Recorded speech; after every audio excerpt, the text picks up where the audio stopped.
Om Shanti. Good morning. साकार मुरली 16 मार्च 2026।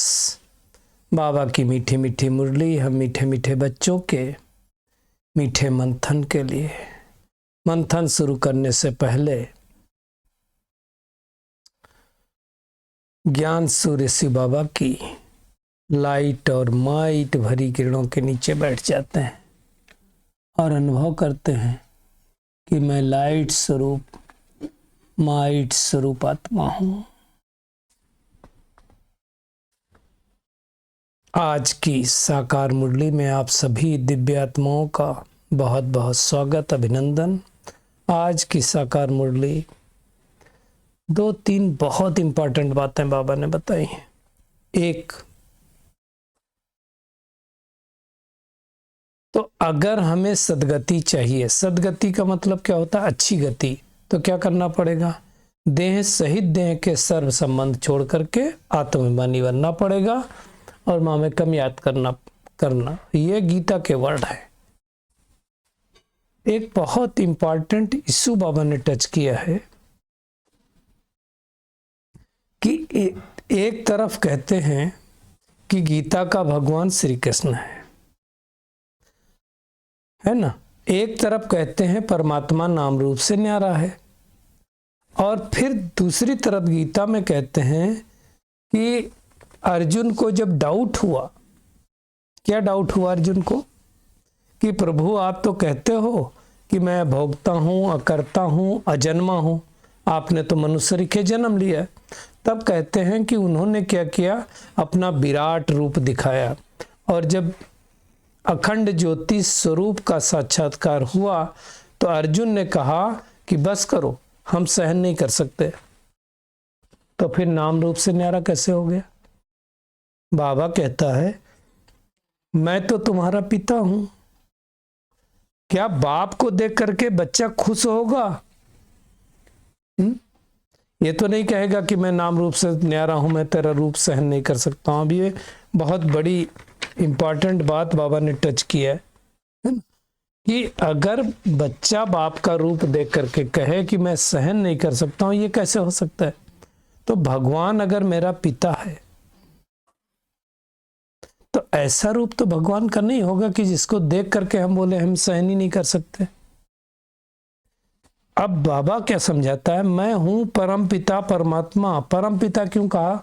परे ते परे रहने वाला परम आत्मा, मतलब जो देह के संबंधों से परे है, इस दुनिया के चक्रों से परे है ना, जो कर्म और फल से परे है, जो पाप और पुण्य से परे है, इसलिए तो उसको परमात्मा कहा जाता है। इसीलिए तो कहा जाता है वो पूरी सृष्टि का बीज रूप है। उनकी तो भगत ही महिमा गाते ना। क्या महिमा गाते? भगवान के मंदिर में जाकर के भगत क्या गाते? तेरे द्वार खड़ा भगवान हो, भगत भर दे रे झोली। बहुत फेमस भजन है। तेरा होगा बड़ा एहसान कि जुग जुग तेरी रहेगी शान, भगत भर दे रे झोली, तेरे द्वारे खड़ा भगवान। भगत भर दे रे झोली, ओ भगत भर दे रे झोली। तो भगवान की हम झोली भरते कि भगवान हमारी झोली भरता है? तो दुनिया में अलग अलग रीत से है ना। अब ये देखो, भक्ति मार्ग का गीत है, भगवान के आगे जाकर के सब क्या गाते? जन्म बाई जन्म भगत गाते कि भगवान मेरी झोली भर दो। ये कब गाना हमने चालू किया? ये द्वापर युग में जब आए तब हमने गाना चालू किया। सतयुग में, त्रेता युग में कोई भक्ति नहीं होती। वहां तो पावन देवी देवताएं रहते हैं, वो भक्ति क्यों करेंगे? भक्ति तो तब हम करते हैं जब दुख होता है। दुनिया में गायन भी है। क्या गायन है? दुख में सुमिरन सब करें, सुख में करें न कोय, सुख में सुमिरन करें तो दुख काहे को होए। अब देखो इसका भी अर्थ दुनिया वाले नहीं जानते हैं। सुख का मतलब वो सोचते हैं इस समय कलयुग में जब सुख है तो सिमरन नहीं करते हैं, दुख है तो सिमरन करते हैं। नहीं, सतयुग त्रेता सुख की दुनिया है। वो दुनिया होती है तब भगवान को याद नहीं करते। वहां कोई मंदिर नहीं होता, कोई पूजा नहीं होती, कोई पाठ नहीं होता, कुछ नहीं होता वहां, दुख का नामो निशान ही नहीं। वैसी दुनिया में जाते हैं तब हम याद नहीं करते हैं भगवान को। ये तो जब दुख चालू होता तो सबसे पहले परमात्मा को याद करते, फिर देवताओं को याद करते, फिर तो किसी को भी याद कर लेते हैं। फिर दुनिया में भी तो अब देखो दुनिया वालों में ने क्यों ऐसा कहा, दुनिया में तो यही कहते हैं कि ऐसा तो कोई समय नहीं था इस सृष्टि पर जब बिल्कुल सुख हो, सुख के साथ दुख होता ही है ना। कहते हैं जहां श्री कृष्ण थे वहां कंस था, जहां श्री राम थे वहां रावण था, वहां कंस के साथ जरासंधी आदि थे। बाबा कहते हैं नहीं हो सकता है, स्वर्ग फिर नहीं है। अगर वहां भी कंस है तो ये भेंट दिखाया गया कि कंसपुरी तो अब चल रही इस समय और कृष्ण की दुनिया आने वाली है ना, और कंस की दुनिया खत्म होती कृष्ण की दुनिया आने से, तो इसलिए लोग कहते हैं कृष्ण ने कंस को मारा। तो ये सब बातें समझने के लिए थोड़ा सा विशाल बुद्धि चाहिए। ये सब बातें भगवान समझाता, दूसरा कोई समझा नहीं सकता है। जो भी देवी देवताएं थे, देखो बाबा स्पष्ट रूप से कह रहा है भक्तों को कभी देवी देवता नहीं कहा जाता है। जो स्वर्गवासी देवी देवताएं थे पुनर्जन्म लेते लेते लेते नरकवासी पुजारी भगत कंगाल बनते। अब दुनिया में भगवान को भी लोग नहीं जानते। जानेंगे कैसे? जब भगवान आकर के अपना परिचय देगा तब तो जानेंगे। अब लोग भगवान को ही नहीं जानते तो कहेंगे 33 करोड़ देवी देवता है, सब भगवान। लॉजिक क्या कहता है? भगवान एक होना चाहिए ना, सर्वव्यापी भी नहीं होना चाहिए। सर्वव्यापी होगा तो ऊपर नजर क्यों जाती है? ऊपर वाला फिर उसको क्यों बोलते हैं? नीचे वाला तो बोलते नहीं। कभी गलती से भी बोलते हैं, कोई परेशानी आती तो क्या कहते? ऊपर वाला जाने। कभी गलती से भी नहीं बोलते हैं, दाएं वाला बाएं वाला नीचे वाला जाने, नहीं ना। तो भगवान एक अलग है, सर्वव्यापी नहीं है, ये बात अच्छी तरह से समझना है। बाकी सारे भगत हैं और भक्तों का भगवान एक है। देखो बाबा कह रहा दूसरे धर्मों में जैसे चर्च वगैरह में भी जाते हैं तो भी सब क्या है? वो भी भगत ठहरे। तो कहने का भावार्थ है कि जब आत्माएं तमो प्रधान हो जाती हैं तब पतित पावन परमात्मा को याद करते हैं कि आकर के हम भक्तों की झोली भर दो। और सारे भक्त भगवान से धन मांगते हैं। हम बच्चे भगवान के जो जिनको ज्ञान मिल जाता है वो धन नहीं मांगते। क्या कहते हैं? बाबा हमको स्वर्ग का मालिक बनाओ, धन तो अपने आप हो जाएगा। देखो ये बात समझना है। इसको एक स्टोरी के साथ कनेक्ट करते हैं। सुनी होंगी शायद आप सबने। एक बार क्या हुआ, एक राजा ने अनाउंस कर दिया कि कल हमारा दरबार खुला रहेगा और जिसको जो चीज चाहिए, जो आकर के जिस वस्तु पर हाथ रखेगा वो चीज उसकी हो जाएगी। बड़े खुश हुए दरबारी, डुग्गी पीटी गई सुन करके। सुबह सुबह उनके घर पे बहुत सारी भीड़ हो गई, बहुत सारा सामान रख दिया गया था बाहर, जिसको जो चाहिए था अपनी अपनी पसंद का लोग सुन करके ले रहे थे। थोड़ी देर बाद राजा ने देखा एक बच्चा दौड़ा चला रहा है, किसी सामान के ऊपर हाथ नहीं रख रहा है, भागा चला रहा, राजा के पास पहुंच गया और जाकर के राजा के ऊपर हाथ रख दिया। राजा ने कहा बच्चे ये क्या कर रहे हो? बोला वही जो आपने अनाउंस किया कि जिस चीज के ऊपर हाथ रख दोगे वो आपका हो जाएगा। मैंने आपके ऊपर हाथ रख दिया, अब आप हमारे हो गए। अब मैं आदेश देता हूं कि आप हमारे हो गए तो आपके राज दरबार की सारी चीजें हमारी हो गई। सोचो, भगवान भी यही कह रहा है। कि तुम बच्चे कहते हो हमको स्वर्ग का मालिक बनाओ, और एक बार स्वर्ग का मालिक बना दिया तो वहां तो सुख शांति समृद्धि सब कुछ होता है, हेल्थ वेल्थ हैप्पीनेस सब कुछ होती है। ये है एक्चुअली भगवान के द्वारा दिया गया सच्चा ज्ञान। यही तो वर्षा है, यही तो राजाई का वर्षा हम पा रहे हैं। वहां तो हीरे जवाहरों के महल होते हैं। यही सच्ची गीता है जो भगवान आकर के सुनाता है। भगवान ही तो नर से नारायण बनने का राजयोग सिखाता है। खाली हम वो सत्यनारायण कथा सुनते हैं, नर ऐसी करनी करे नारायण बने, नारी ऐसी करनी करे लक्ष्मी बने, लेकिन कौन से कर्म करें? सत्यनारायण की कथा में कथा तो है नहीं। लीलावती कलावती लकड़हारे ने सुनी और बैकुंठ को प्राप्त हुई, कथा कौन सी सुनी? वो कथा का तो जिक्र नहीं। ये वाली कथा जो भगवान आकर के हमें सुनाता है, तब तो लक्ष्मी नारायण बनेंगे। लेकिन लक्ष्मी नारायण बनने के लिए हमें पहले परमात्मा को जानना पड़ेगा, अपने आप को जानना पड़ेगा। तो परमात्मा का क्या जानना पड़ेगा? तो उनका नाम क्या है, उस गॉडफादर का नाम क्या है? तो उसका नाम क्या है परमात्मा का? सदाशिव, गॉड, अल्लाह। ज्योति स्वरूप है। रूप कैसा है? दो ज्योति स्वरूप है। देश कैसा है? परम धाम शांति धाम का रहने वाला। काल क्या है? इस कलयुग के अंत सतयुग के आदि संगम युग पर आता है। तो दुनिया वाले न भगवान को जानते न रचना को जानते, कि कैसे आकर के सारी रचना के आदि मध्य अंत का ज्ञान भगवान सुनाता है। कई लोग फिर कह देते नहीं नहीं नहीं वो नाम रूप से न्यारा है। तो उसके लिए आज बाबा ने कहा एक तरफ कहते हो नाम रूप से न्यारा है, एक तरफ कहते हो हम सहन नहीं कर सकते, और नाम रूप से न्यारा है तो श्री जयंती क्यों मनाते हो? देखो दुनिया में क्रिश्चियन धर्म को मालूम है कि जीसस क्राइस्ट कब आए, कब धर्म स्थापन हुआ, कब उनको क्रॉस पे चढ़ाया गया, क्या क्या किया। भगवान भारत में आकर के कब झोली भरते हैं भक्तों की, वो कुछ नहीं पता। और अगर झोली भर रहा है तो हम दुर्गति में क्यों पड़े? क्योंकि आत्मा जब तक सतो प्रधान नहीं बनेगी तब तक दुर्गति में ही है ना। तो वो सतो प्रधान बनाने के लिए है। फिर कई लोग सोचते हैं कि आत्मा के ऊपर तो कुछ फर्क पड़ता नहीं, शरीर ही पाप करता है। अब देखो ये समझने की बात है, नाम हमेशा किसके ऊपर पड़ता है? पुण्य आत्मा, पाप आत्मा, महान आत्मा, श्रेष्ठ आत्मा, पापी आत्मा भी। तो नाम किसके ऊपर पड़ता है? मतलब पाप और पुण्य कौन करता है?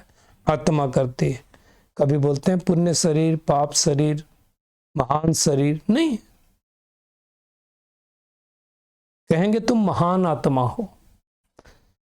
तो हर एक आत्मा के अंदर ही बुरे अच्छे संस्कार जाते हैं और उस आधार पर आत्मा जन्म लेती। हमारा जन्म कैसे होगा, किस घर में होगा, और हमारा आभामंडल डिसाइड करता है, हमारे संस्कार डिसाइड करते हैं। फिर आत्मा निर्लेप कैसे हो सकती है? लेकिन दुनिया में जो बाबा कहता है, मनुष्य होते हैं जो जिसको समझाया सब समझ लेते हैं। अनेक मत मतांतर हो गए। भगवान देखो क्या कह रहा है, जो घर से रूठते हो शास्त्र बना देते। अब देखो हम सबको पता है तुलसीदास जी क्या हुआ,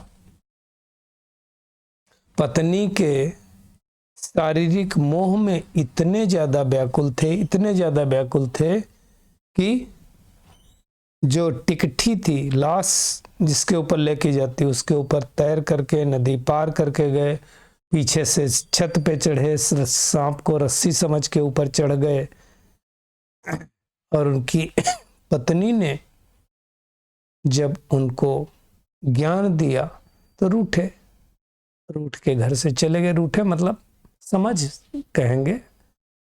तो क्या हुआ? रामचरितमानस बन गई।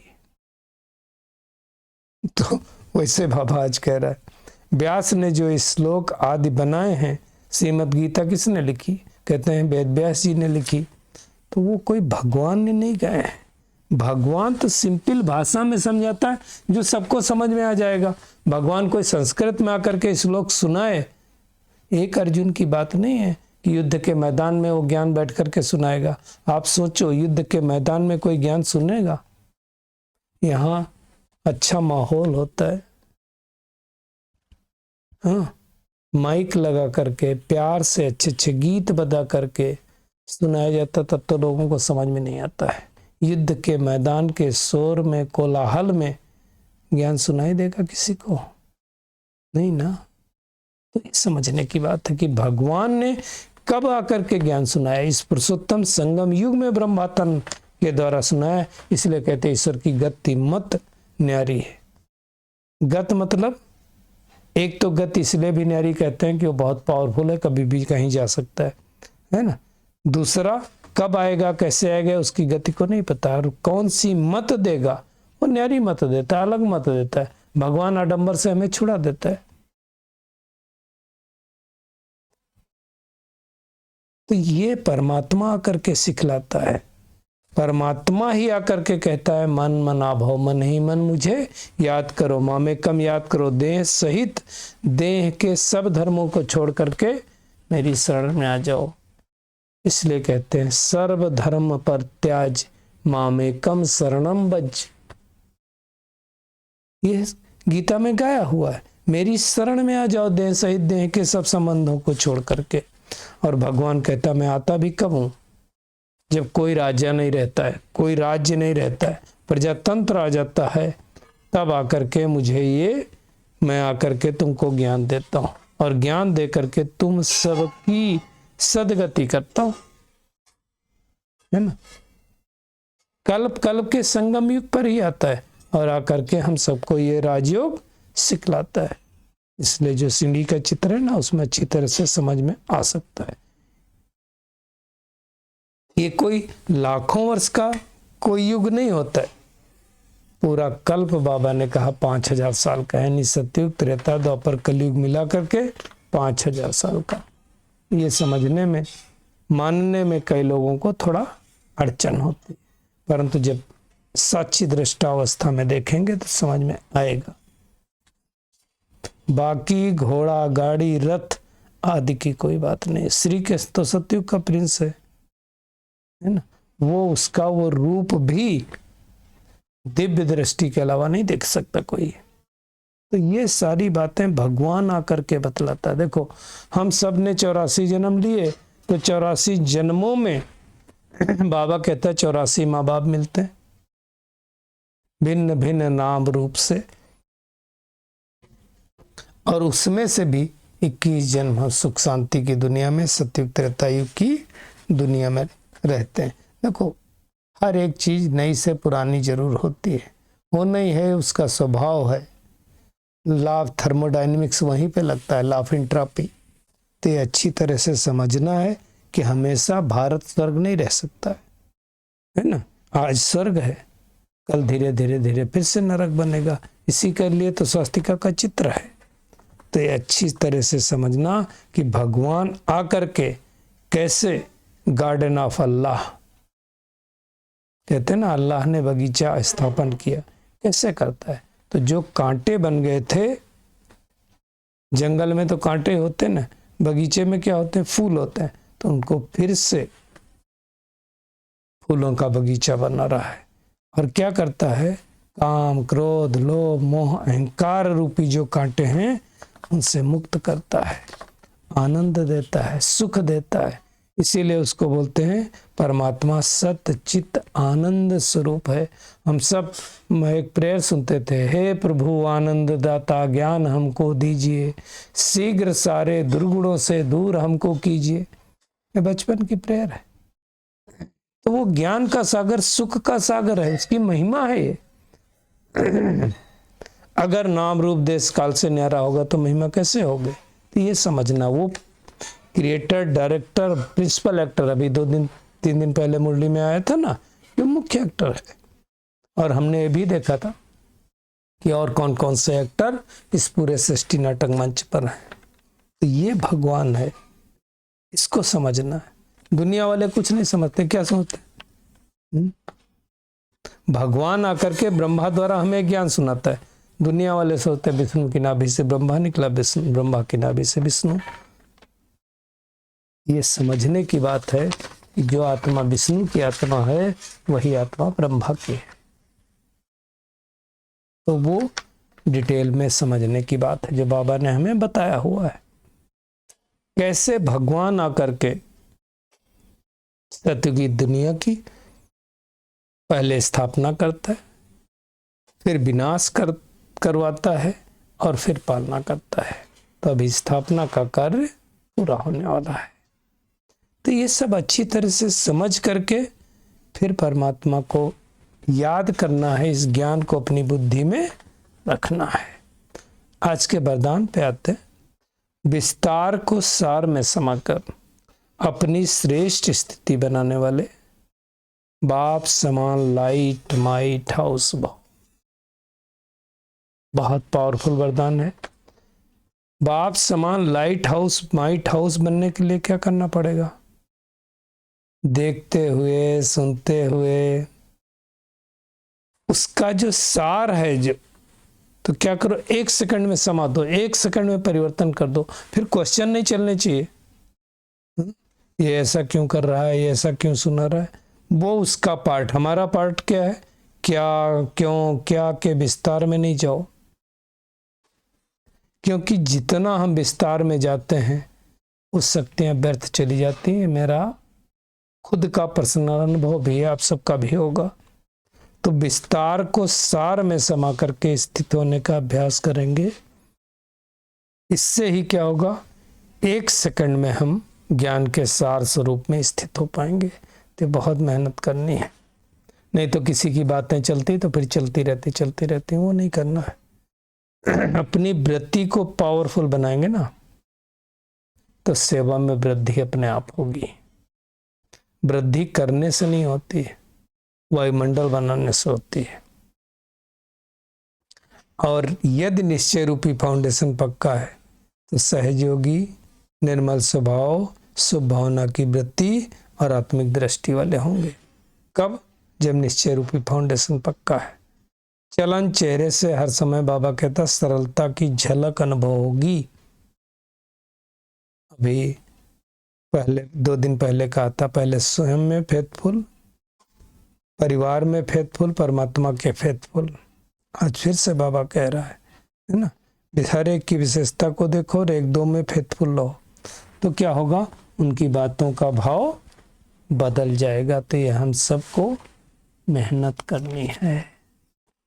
तो आज की पूरी मुरली का टेक होम यही है कि हमें बाप समान मास्टर ज्ञान का सागर बन करके पतित से पावन बनाने की सेवा करनी है। भगवान ने जो ज्ञान सुनाया है, शास्त्रों का सारो बुद्धि में रख करके हर्षित रहना है, भगवान की ही श्रीमत पर चलते रहना है। देह सहित देह के सब धर्म त्याग करके आत्माभिमानी बनने की मेहनत करनी है और विस्तार को सार में समा करके बाप समान लाइट हाउस माइट हाउस बनना है। अपनी वृत्ति को पावरफुल बनाएंगे तो सेवा में वृद्धि होगी। अच्छा, शुक्रिया मीठे प्यारे बाप दादा, शुक्रिया आप सभी का इस मीठे मंथन के लिए। अच्छा, ओम शांति।